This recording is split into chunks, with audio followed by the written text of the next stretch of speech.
বাংলাদেশের উপকূলে রেমাল আছড়ে পড়ার ছেড়ে তীব্র উত্তরে ঝোড়ো হাওয়া বাংলায়। কত দেরি হয়ে গেল। ওমা বলছি আসছি। তো কোথায় যাওয়া হচ্ছে মহারানীর? এবার এখানে ওখানে হুঠাট ওড়াটা বন্ধ করো। আমি পাখি নই মা যে উড়ে যাবো। হ্যাঁ উবেরে করেই যাবো। হ্যাঁ আমি বাসে ঝুলে ঝুলে অফিস যাই আর তুমি উবেরে উড়ে বেরো। নেহাতি সরকারি চাকরি করি তাই। বাপি ভাগ্যিস বলবে, নাহলে তো আমি জানতামই না যে আমার বাপি সরকারি চাকরি করে। দেখেছো টুকির মা তোমার মেয়ের সাহসটা কেমন বেড়েছে? আমার একার মেয়ে না, ওটা তোমারও মেয়ে। হ্যাঁ সে আমি নিশ্চিত যে এটা আমার মেয়ে, কিন্তু কথা হলো কোন দিন না পাখির মতো উড়ে গিয়ে অন্যের গাছের ডালে গিয়ে বসে। তোমাদের সকালবেলা কোনো কাজ নেই বলো? আমাকে নিয়ে পড়লে না কাজ নেই, আজ রবিবার, তোর বাবার অফিসও নেই আর আমার রান্না বান্নার কোনো ঝামেলাও নেই। তাহলে কি বলবে বলো? আমার লেট হয়ে যাচ্ছে। কি গো বলো। বাইগান, তোর বাবা তোর জন্য একটা ভালো ছেলে দেবে। না না আমি এখন বিয়ে টিয়ে করবো না। ভালো সরকারি ছেলে রে। সরকারি ছেলে না, মানে ভালো ছেলে সরকারি চাকরি করে। আমি এখন পড়তে চাই বাপি, আর আমি সরকারি চাকরি ছেলেকে বিয়ে করব না। মেয়ের বাবারা সরকারি ছেলে মানে সরকারি চাকরি ছেলে খুঁজে বেড়াচ্ছে, এনারা আবার সরকারি চাকরি ছেলে পছন্দ। তা আপনার কিরকম চাকরি ছেলে পছন্দ শুনি?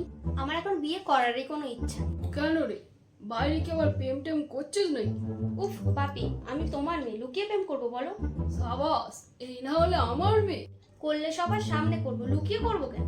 হ্যাঁ গো, এ আমাদেরই মেয়ে তো। তুমি চুপ করো, সামনের রবিবার ছেলেটাদের বাড়ি থেকে দেখতে আসবে বলে দিলাম। ভালো ছেলে রে মা, দেখলেই কি বিয়ে হচ্ছে? তোরও তো পছন্দ অপছন্দ আছে। হ্যাঁ আমার তো 29টা ছেলে দেখার পর 30 নম্বরে তোর বাপকে পছন্দ হয়েছিল।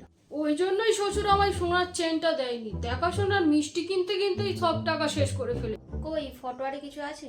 পাসপোর্ট সাইজ আছে। ওই দেখো টুকির মা, মেয়ের নাকি বিয়েতে ইন্টারেস্ট নেই এখন, আর হাসি খানা দেখো একবার। উফ তুমি থামবে।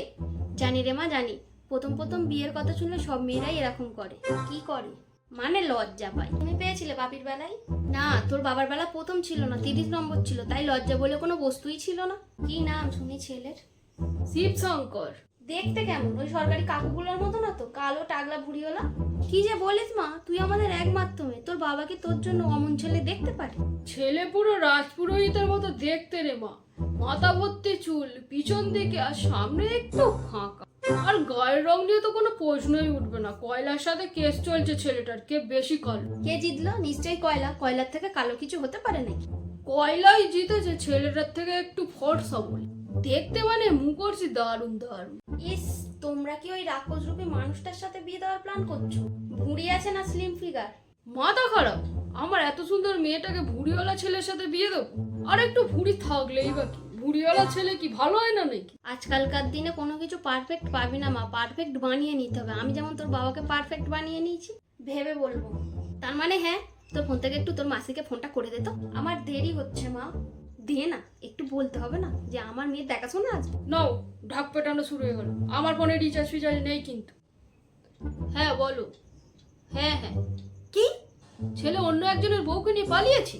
কি গো কি হয়েছে, তোমার মুখটা অমন হয়ে গেল কেন? আর বলো না, টুকির জন্য যে ছেলেটা দেখেছিলাম সেকেন্ড হ্যান্ড বউকে নিয়ে পালিয়েছে। সেকেন্ড হ্যান্ড মানে? আরে অন্য একজনের বউকে নিয়ে পালিয়েছে।